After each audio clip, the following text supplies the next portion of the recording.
Hey guys. Let's see if there's enough room on the stage for all of us here. Bigger than the last panel. So here we go. As you know, this is going to be about social media and mental health. So I look forward to, in addition to everyone live tweeting and Instagramming this panel, just as you did for the last one, I understand, we can also all worry about the fallout and the intrapsychic problems of doing so after we conclude this panel and see what's really at stake. Okay, so here we have today Alexa Curtis. Alexa is a teen blogger who covers lifestyle and fashion, as well as many other topics on many platforms, which we will hear about. Next to Alexa is Jamison Monroe. Jamison is the founding director of Newport Academy, a mental health treatment center for adolescents and young adults with various locations in California, New York, and Connecticut. Yep. Okay. And to his left is Abbey Goodman. Abbey is the editorial director of Whisper, which is a very interesting anonymity, anonymous social sharing app, which we will be hearing more about. Then we have Jenna Birch, who writes very widely and for a range of publications about lifestyle, health, and psychology matters. Finally, Catherine Glick is a holistic psychotherapist, and Catherine has a practice here in the tri-state area as well as Philadelphia. So let's get started with you, Alexa. Okay. Something these guys may not know is that you are 18 years old. Yes. Which makes you probably the youngest panelist here, but for sure a member of Generation Z. Yes. Generation Z is also known as the social first generation. And I would love to know what your media diet looks like, what your social media consumption is. There was a CNN study recently stating that Generation Z spends about 9 hours a day on media. Yeah. Not necessarily social, but media. So break that down for us. Totally. Well, as a teen blogger, and I also attended public school throughout my sophomore year before I transferred to online, I really started witnessing and seeing kind of at the forefront of what young adults are doing on social media and how they're allowing it to take over their life, and it's kind of scary. I mean, one of the reasons I switched from public school to online school was because I couldn't deal with the fact that you walk in nowadays into the cafeteria and everybody's on their cell phone. Like, people don't talk anymore. You're taking a picture in the bathroom, you're talking about, another girl who's in your class via your cell phone. And I think that's why I've decided especially to kind of start working with Talkspace, because I think mental health, as social media grows, should be discussed so much more openly in public schools and from a really young age with parents and young adults and teenagers.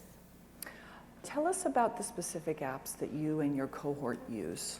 Yeah, so Twitter, Facebook, Instagram, Pinterest, I think those are really big right now, and we've also seen a huge push with Snapchat. So I don't know if some of you guys are obviously a tad older than me, have used Snapchat, but it's kind of blown up, and for good and bad reasons. We've seen a lot of sexting. I think that's originated from Snapchat. I'm pretty sure that's one of the first reasons it was born. And now, I mean, a lot of bloggers and press use Snapchat as a way to build their audience, but people also use it to destruct other young adults and, just use it as another tool to gain power. So I think it just depends, on what we as a society decide to show young adults, kind of how to use it and the right ways to do it. And one commonality of all of these apps and platforms is the idea of constructing a social self. We call it the selfie culture. Totally. We've all talked about this. Jenna, you have written about the selfie culture and the problems that can arise when somebody is overly focused on a public and very superficial, in many cases, image. Right. There's something called the looking glass self, which is a concept in psychology that shows that our self-image is not just created by what we think about ourselves, but also what we think others think about ourselves.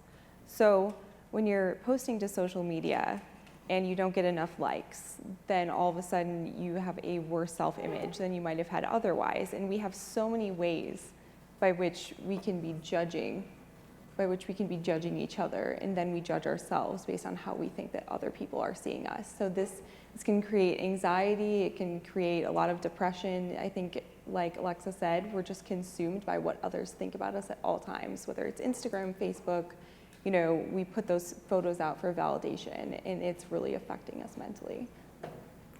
Okay, so in terms of photos specifically, there is a trend towards what's called Fitspiration or Fitspo, and some of you have written about this. Bikini body guy. Yeah. What's The that? bikini hashtag BBG. There we go. You know all about Even it, I know. clearly. Okay. Well, I'm going to go look for yours after this panel. So Fitspiration is something that we've also looked at Psychology Today, and let me tell you guys what it is. It is basically the process of posting on Pinterest or Instagram. Instagram's really big with it. Instagram would be an obvious place. Highly muscled, athletic, but also thin photos by young women, for young women. The idea is fitspiration. You're inspired to continue to diet, lose weight, bulk up. And there's actually been some interesting and alarming data about what this really does to women's body image. Young women have always struggled with body image, but these days, with the Fitspo movement, it's always in their face, it becomes more interactive, and some literature we've published actually found that a range of body images are now harmful, not just sort of the thin, but also the thin and muscular. What have you found, Jenna, in this regard? I'm finding a lot of the similar things, and I think that Thinspiration really took like a real hit when that came out. People really bashed it, but I think Fitspiration, there's a sense of health surrounding it. It's unhealthy masquerading as healthy. And so a lot of people are consuming the Fitspiration and they're comparing themselves in that way, and then they can hop on Pinterest and find new recipes, you know, to cut calories, and it's becoming a health keeping up with the Joneses, which is just incredibly difficult to constantly keep up. And what we don't realize is these are snapshots, these are moments that they're highly, I think Asina O'Neill came out and really, she showed us how fake I think Instagram can be, and that is, you know, it's a highly staged photo most of the time. And these are people that are pouring, you know, so much energy into looking a certain way and keeping up a certain image. And I really think that's hard. I think that's a lot of stress on the person doing it that we don't really understand behind the photograph. And then also on people who are trying to keep up with that and thinking that that's a level that they can obtain. That's a lot of anxiety and a lot of self-doubt and just wrecking our self-image. Catherine, as a holistic therapist, do you see clients struggling with this as well and sort of integrating this into your work with them? Sure, absolutely. And there is such a push to adhere to the societal standard of beauty and what the ideal standards are of beauty. And especially with young girls who are so impressionable, and as you mentioned, you know, getting that validation from their environment, from their peers, and that's what they base their own self-concept, their own self-worth, their own idea of you know, how they conceptualize their own beauty. It's all based on how others view them and the feedback and the reinforcement that they get from others. And I think also it contributes to such a high prevalence rate of eating disorders in young women. You know, when you look and examine at all the models of cause of lots of different mental disorders, sociocultural model really sticks with the eating disorders as opposed to some of the other models that speak to causes of other mental issues.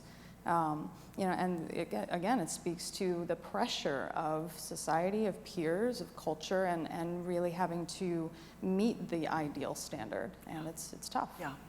And as we know, young women have generation in generation out struggled with eating disorders and body dysphoria. Alexa, you're in the generation that's now, again, all online. I mean, do you have a sense from talking to older women if this has changed, if there are cultural shifts based on Fitspo and other online avenues? Totally. I mean, it's kind of traumatizing in a way that I'll go on my Instagram popular feed and we'll show 10 or 15 girls with six packs and they're counting their macros. Girls under 21. Like, what is a macro? I thought like macrobiotic diet. No, it's like, what is a macro? I don't even know, and I'm into fitness, but it's like, it's crazy. And at the end of the day, okay, I've got 500 calories left. I can eat a Quest bar or a pint of Ben & Jerry's. And you'll see that people will take videos and stuff of this now. You go on YouTube and you see that people post them eating 10,000 calories for the day as a 10,000 calorie diet. And people try and make it seem like it's really good and and like I'm getting in shape and stuff, but it's not.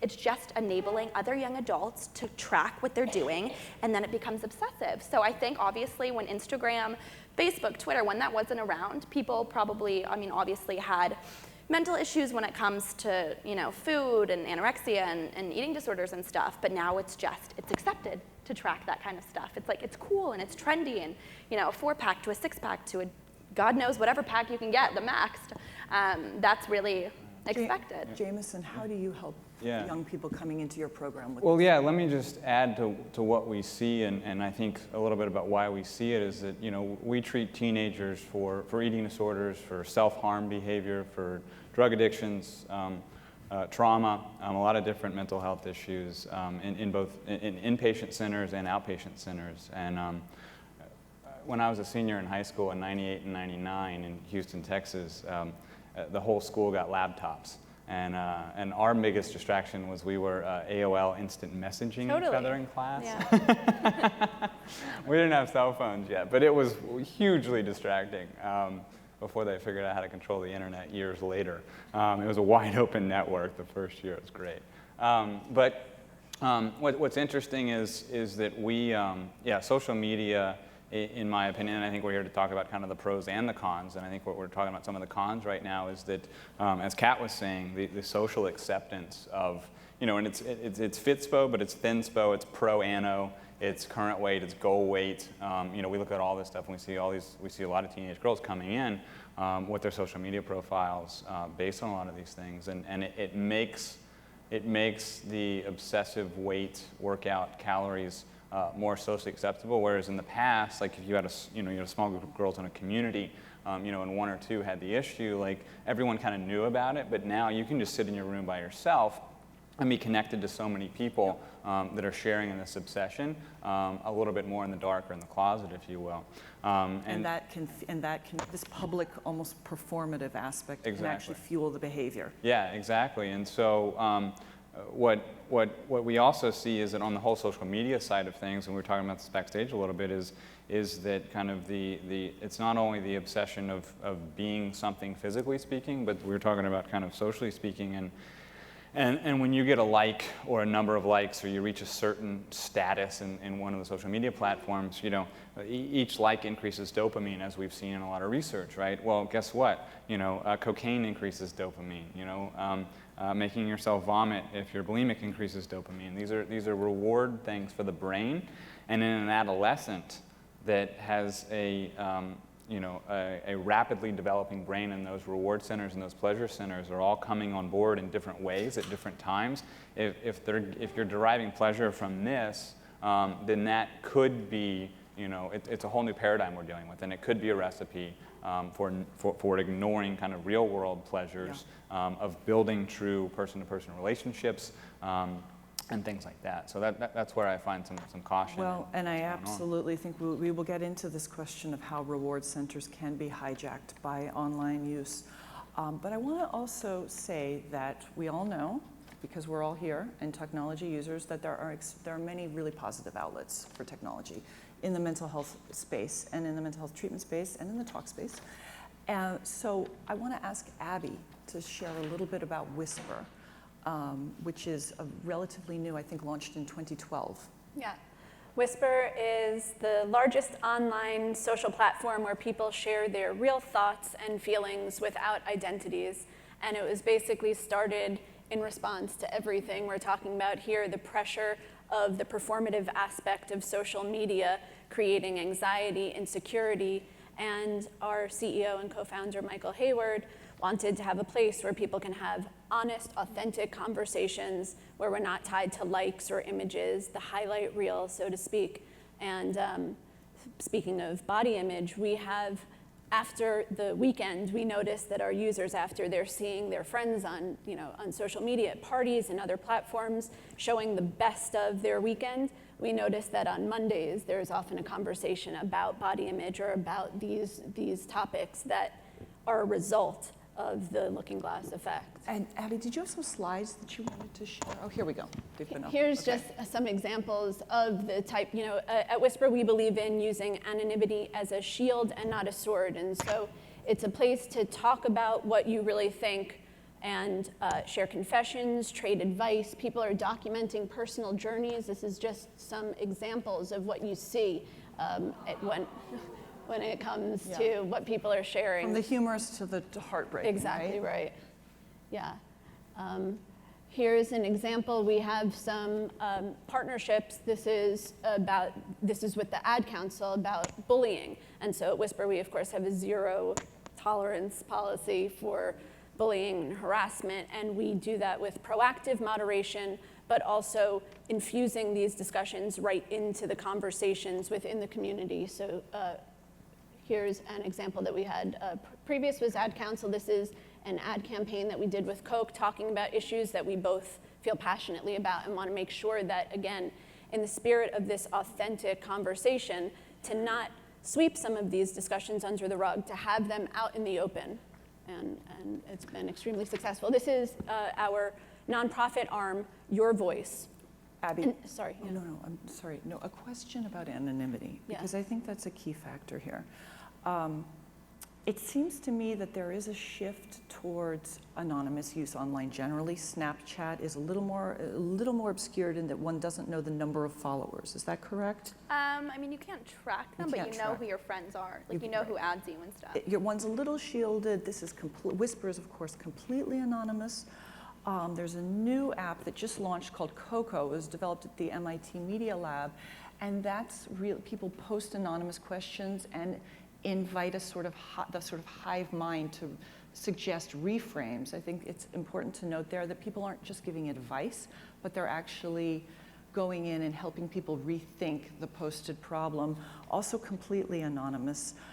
Do you think that the anonymity, as well as active moderation in these communities, allows people to be more authentic and to feel protected? Absolutely.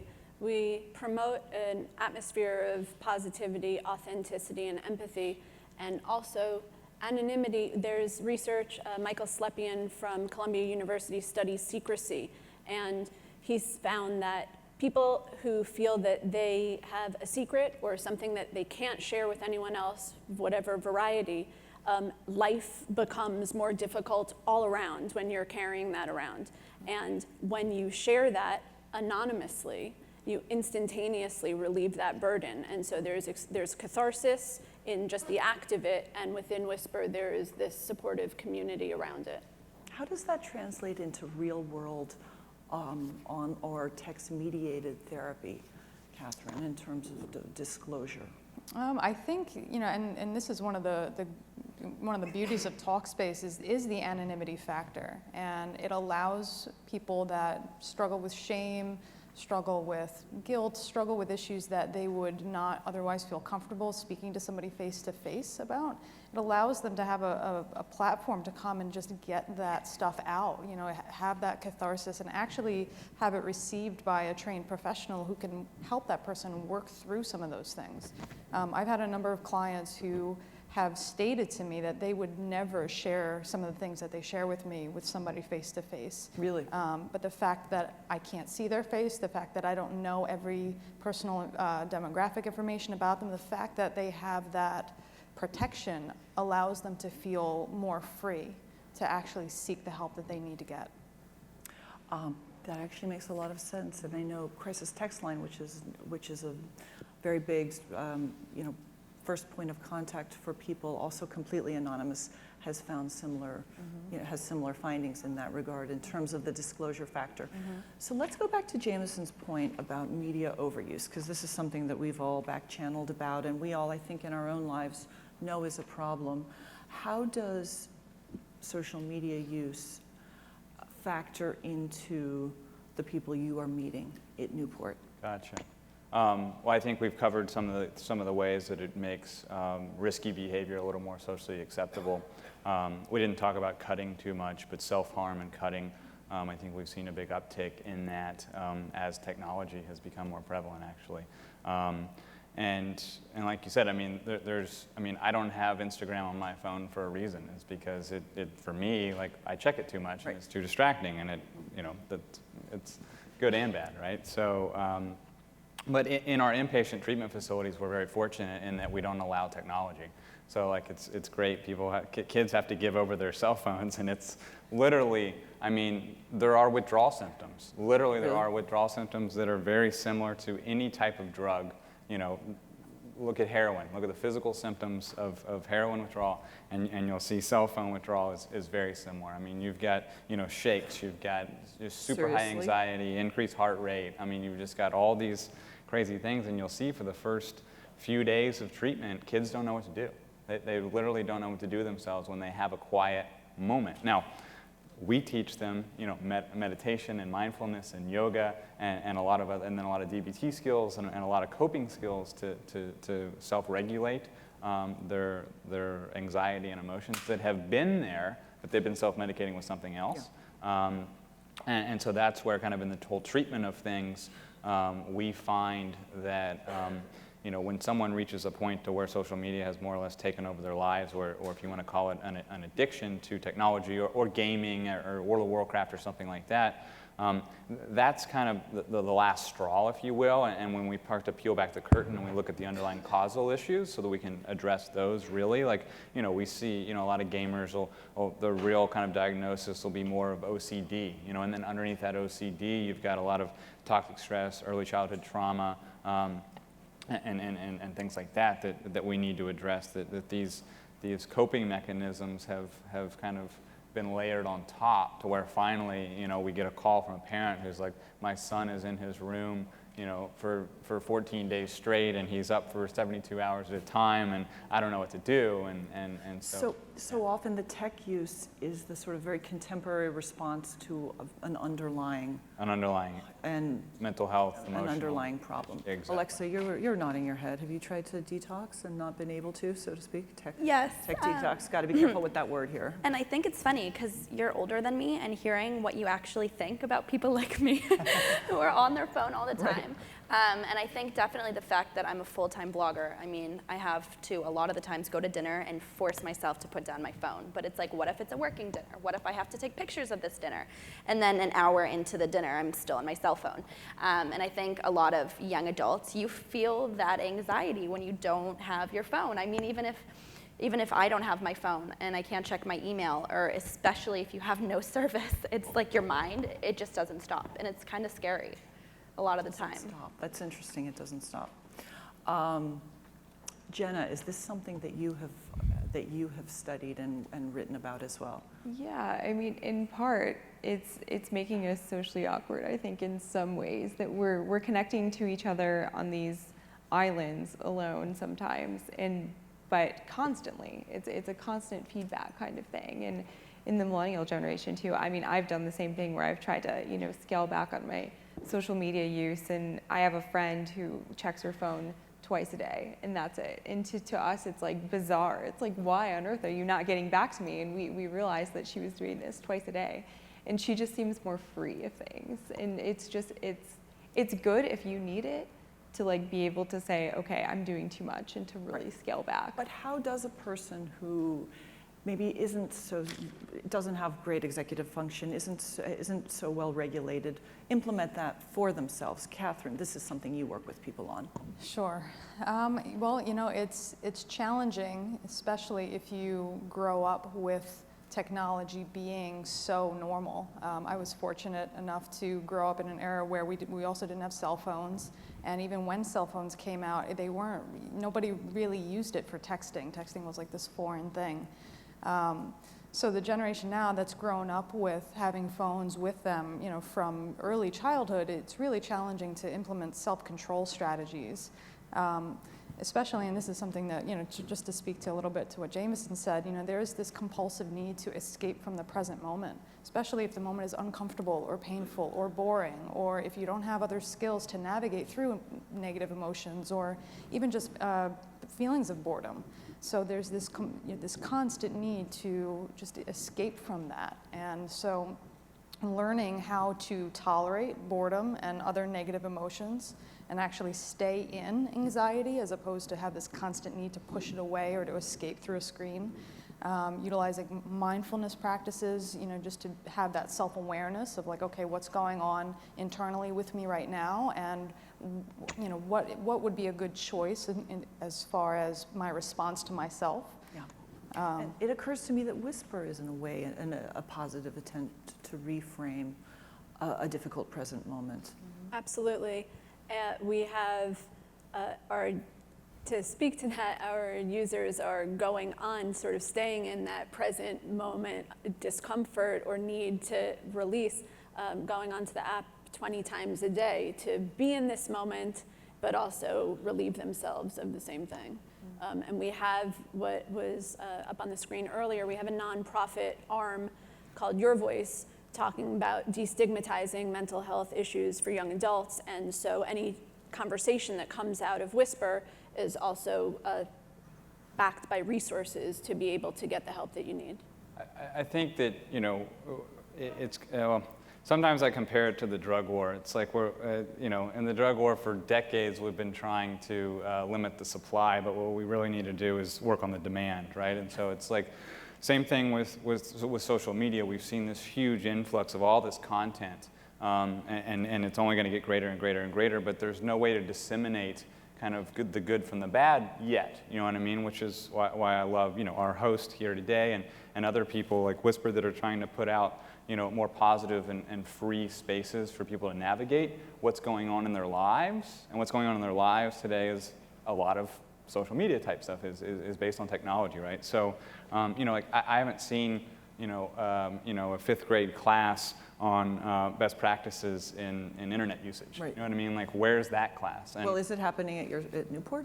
yeah, absolutely. Are When kids get towards the end of their stay, we get online with them and we go through all their social media profiles and we delete some of them and start new ones, and we eliminate friends and add new friends, and we've got our own small secret groups on Facebook. You eliminate friends. That is very Big Brotherish. Well, they do it. The kid does it themselves. Okay. We guide them through the process Okay. of asking themselves, is this person going to be good for me in my new path? Yeah. So if you have an average 10-year-old who's about to get her first Instagram account, super excited, what would you tell her to do? How often would you tell her to check it? And I'd love to hear from anyone on this. I mean, to add something to what you said, I think it's crazy that none of these topics that we're talking about today are discussed in high school, yet they're still teaching kids DARE, and DARE is proven that it doesn't do anything. I didn't learn anything from that. I mean, I went out and experimented on my own with my friends and stuff, but why when I go back into a high school, like I spoke at my old high school, are they not teaching kids these topics? And I think that's really frustrating, but I think we're yet to see it, and maybe, someone, I think it's going to need to come through web-based technology, through e-learning platforms, where we see, social media literacy for the 10-year-old, and I don't see it out there. So. I think it's about creating balance. I think in terms of most behavior change, if you go about it from a place of deprivation, you're often not going to have successful outcomes. So it's about creating this balance. Right. So for parents that have young children, it's about limiting their time with technology, but also building in other activities that promote pleasure and a sense of belonging and a sense of connection, and having as much of those activities as part of that child or adolescent's daily routine as technology is. And so kind of creating that balance there, I think, is really helpful. So how much is too much? I mean, how much? I think this is a question everyone in the room has to answer for themselves, but I would love a guideline. I think that there's no real number. I think it's very individualized, but when it starts to create problems, when there's disruptions in functioning, not to be all clinical about it, but when the person or when the adolescent is failing to do the other things that are expected of them, when they're starting to withdraw socially, when they're starting to have withdrawal symptoms, when they can't have technology around them. That's indicative of an actual problem, and that's when you have to really start to implement practices to scale back and create that balance. Do you find any commonalities among your power users, positive or negative, Abbey? Yeah, we find that there's a sense of kindness. Again, some of those slides were showing people going on to Whisper specifically to promote positivity. We, of course, have started that way as our core values and make content and connection from that place. And so it's important that for us, Whisper, our golden rule at Whisper is don't be mean, don't be gross, don't use Whisper to break the law. And from there, we allow the conversations to take place. But also from a user standpoint and for our community, we are promoting kindness. We're sending out messages, telling people, morning messages of positivity, inspirational quotes or conversations to help make sure that this is a place where people understand that although there's some, like we said, heartbreaking conversations, there's the positive environment to be able to continue those conversations safely. Great, thank you. Let's go to questions now. We did not have a tweet live stream coming through, so now's the time. Yes. Hi, I have a Wait, question. could you wait for the mic, please? Sure. Hi. I have a question. I'm someone who, I write frequently about Fitspiration, and I'm very interested. I'm still in the media, and I write about body Catherine? image. Catherine? My name is Catherine. And hi, yeah. Catherine actually wrote the Fitspiration piece that in Psychology Today. Nice to see you. Thank you for that opportunity. I'm curious to know if you have any advice for media professionals who get the directive, start writing more posts that cater to women's body insecurities because it gets more hits. How do you work with that, and how can I work with that? That's a tough thing to do, and I've gotten those kinds of requests as well. And I was just talking about someone this morning about, like, are we really reaching a place of body acceptance and sort of like looking at flaws and, showing us that we're all individual and different. And I mean, in some cases, I have had to say, like, this just doesn't feel in line with some message that I want to put out there. And you kind of have to draw that line of what, like, really dig down deep and think, is this a message that I want to go out there? Because it is really hard to continuously perpetuate these images of comparison. So if we can get away from that culture of comparison, where we're always looking at someone else's body, comparing it to our own and deciding which is better. Bodies change all the time. Like, bodies are beautiful because they're functioning and they're healthy, and we want to find a way to get to a place where you're contributing to the conversation in a positive way, but not always comparing in a way that can be turned negative. So it's something to meditate on. Yeah, but I mean, every publishing platform is in the business of advertising, getting eyeballs, right? So, you've got to create something that is going to sell and people are going to click on. A good title helps.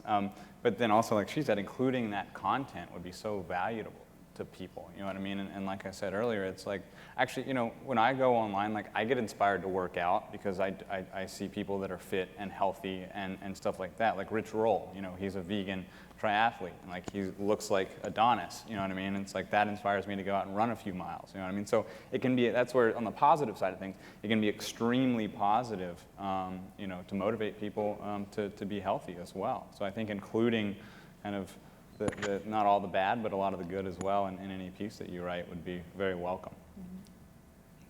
Thank you. Yeah.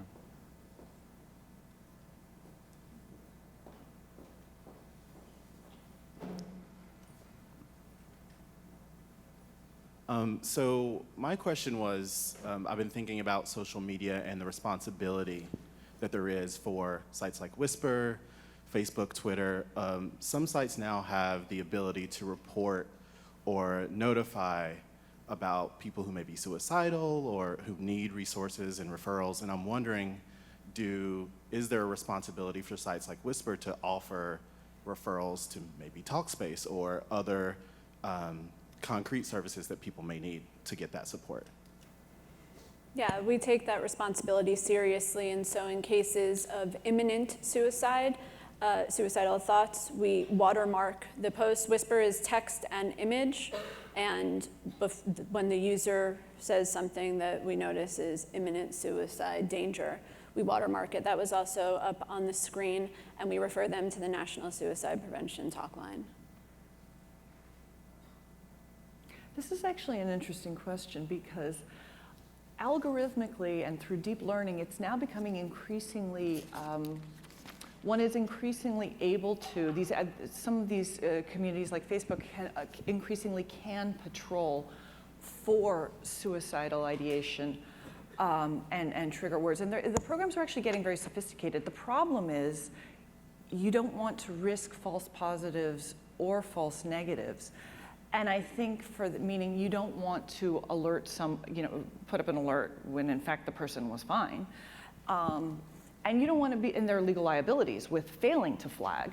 So what Facebook has done, as many of you probably know, because I think they did this a couple of years ago, they have ways to crowdsource it. People can flag their friends' posts if they think there's content of concern, and so you have, again, this sort of hive mind approach to it.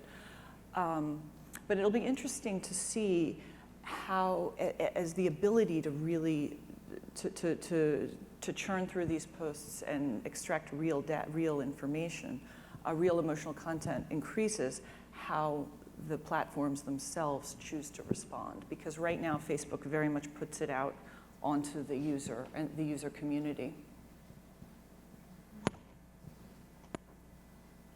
Do we have a question over here? I can't see. There we go. Hi, my name's Howard Crumpton. I'm a Talkspace therapist. And I wanted to comment on the last piece that you were mentioning about, this is for the panel, about being able to tag a post that might seem like a suicidal threat. And of course, it's really hard to know who's crying wolf. So in a lot of intensive dialectical behavior therapy sessions, if someone says, oh, you better show up or else I'm gonna kill myself, the leading clinician might say, that's fine, if you threaten to do that, we'll just take you to the hospital where it's not really all that nice, but we'll keep you safe. And there is some sort of boundary there. There's a real life sort of consequence to just crying wolf. And I'm wondering, I guess, if anyone on the panel up there has thoughts about not necessarily providing a platform that is going to disseminate which is and which isn't, because it seems very, very intensely therapeutic. But if there are any thoughts about how you all address users that sort of might be abusing that. I mean, absolutely, and I think that's why mental health should be discussed from such a young age in school, because why should we enable an app like Periscope or Instagram or Twitter to, share if a user is having these thoughts? Why shouldn't we enable kids to notify their parents and notify somebody at the school if their friend or their best friend or boyfriend is having these thoughts? Because, you put it on an app like Instagram, and what are they gonna do? So the kid's gonna get a notification that Instagram thinks there's something wrong, where I can go and scroll through Instagram and see 7 posts from friends that I know who have posted pictures that are kind of scary for me, and I know that there might be some issues with them. And in that case, I would go and contact and have in the past their friends or their parents or somebody at the school. So I think it just comes from teaching that at a young age versus letting social media rule it. I mean, I think there's always going to be false alarms and false, cries for help for various reasons. I can tell you on Psychology Today, we get a ton of posters and commenters who are clearly disturbed, not necessarily self-harming, but we're one step away from the Psychology Today therapy directory, which is good for them. But I think that there's a growing awareness of all of these apps and all of these platforms, and that there is help out there. And we've named many of them here today. I think we're on the precipice. I mean, I think I'm super excited, have been for many years, about the ability to provide therapy and education to people, as we talked about at the top of the show, to people that would not seek it in person, cannot afford it, or just don't live in a geographic area where they have access to it. So, I mean, I think that technology is going to bring us into a whole new era of mental health treatment, and I'm really excited about it. We have one question over here. No, thank you all so much for being here. I had a question about, to your point about, and I love what Whisper is doing. I've been a big fan for a long time, but just disclosing it, how it kind of immediately diffuses the stress or the anxiety or the burden you might be feeling. Mm-hmm. However, we all know people who sometimes, if you're matched with the wrong therapist, you say something or the wrong friend and they don't know how to respond and it kind of dies. So like, what do you think, like you mentioned catharsis with a trained professional obviously is ideal, but like catharsis and you say something on Facebook or Instagram, it's like, oh, today's a tough day and nobody wants to like it because it's so miserable. So like, how do we kind of like counteract for that effect, that consequence? Well, for me, with working with clients, I like to do a lot of process work with my Talkspace clients. So that if they express something to me or they communicate something and I give them a response, I will often follow it up and ask them, how does it feel for you to read my response? Or how does it feel for you to hear my feedback about this? And so it kind of opens up the door of communication for them to feel free and safe enough to talk about the talking that's happening and to really express how they feel about the nature of our communication. And it really helps to develop the relationship with that person. It helps to correct any misconceptions that I may have had in reading what they wrote. And it helps them to feel more understood and that they, you know, it helps them feel like I get it. I get them, I understand them, and not only do I get it, but I want to get it even more. And so it just kind of creates that feeling of safety and security and openness. I think that we are out of time. We have 1 minute. So we have time for one super quick question. Hi. I feel that the technology mentioned in the previous panel could help a lot in the problems that were mentioned here by avoiding the judgmental reactions that someone would like, hey, are you okay? Could you explain what's going on? And if it's actually a robot doing that, then you might be more inclined to actually express what's going on, and maybe later on a human can look into it. But is that something that is being researched by social platforms like Whisper or Facebook? We have a hybrid moderation infrastructure. So we have round-the-clock human moderators looking at the text and images for context-based clues. And we also have deep learning from our technology called the Arbiter, which basically takes the learnings from the human decisions and applies them to the automated reviews.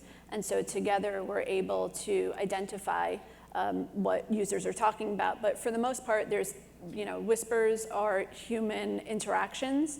And so there's thousands upon thousands being created every minute. It is unlikely, perhaps that you might not get a response when you're saying today is a tough day, but there's all of these other conversations happening simultaneously around some of these same topics where the conversation is very active and supportive, and so there's help, there's different avenues for the help. I think that's a great point. I think a challenge, and this may have come up in the previous panel, but I think the challenge is going to be whether people will knowingly reach out to that robot.